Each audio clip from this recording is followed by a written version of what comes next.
Selamat siang Pak Rufinus. Selamat siang.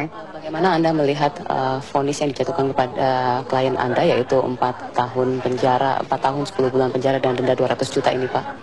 Nah, jadi kalau saya melihat kesimpulan daripada hakim terhadap hukuman yang diberikan sebanyak 4 tahun 10 bulan, ini ada hal beberapa yang janggal ya. Karena hakim berkesimpulan dari pendapatnya sendiri tentu. Karena saya katakan demikian, seakan-akan ini sekarang hakim merilis mengadopsi apa yang disampaikan oleh penyidik, penuntut umum, dan apa menjadi kesimpulan hakim. Karena semua pertimbangan itu tadi dibacakan sesuai dengan dakwaan daripada jaksa penuntut umum.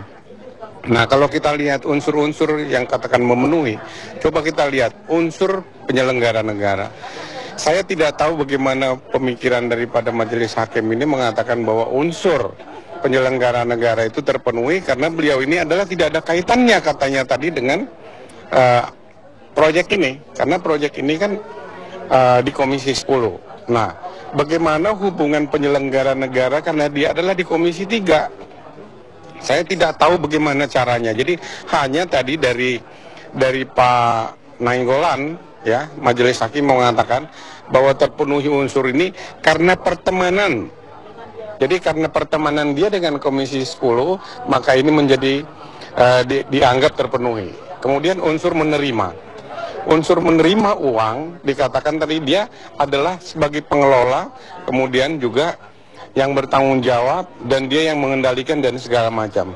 Malah dikatakan bahwa sekalipun saham itu sudah jual beli kepada orang lain, itu tujuannya hanya untuk supaya dia tidak di-stated namanya di dalam korporasi. Ini kan pendapat yang aneh menurut pandangan saya. Bagaimana pendapat Bapak dengan pernyataan salah seorang anggota majelis hakim tadi menyatakan bahwa secara de facto klien Anda masih aktif di grup Permai tersebut walaupun di atas kertas ia sudah mengundurkan diri, begitu Pak? Nah, ini dia. Jadi lucu kan, ada dari fakta persidangan semua mengatakan tidak ada nama itu melalui penjualan saham dan segala pengunduran diri. Tapi majelis hakim menganggap itu tidak benar karena dianggap tetap dia sebagai pengelola, dia dianggap sebagai pengendali di grup ini karena penjelasan-penjelasan apa yang dilakukan oleh penyidik. Nah, jadi kalau dikatakan dia sebagai pengendali, saya menjadi bingung kenapa dia sudah mengundurkan diri. Kalau pengunduran diri itu hanya semata-mata sebagai dasar untuk tidak men-stated namanya di dalam suatu korporasi, ini perlu saya tidak tahu ini ahli mana yang harus kita minta. Jadi saya nggak yakin bahwa unsur itu terpenuhi sama sekali. Apakah akan mengajukan banding?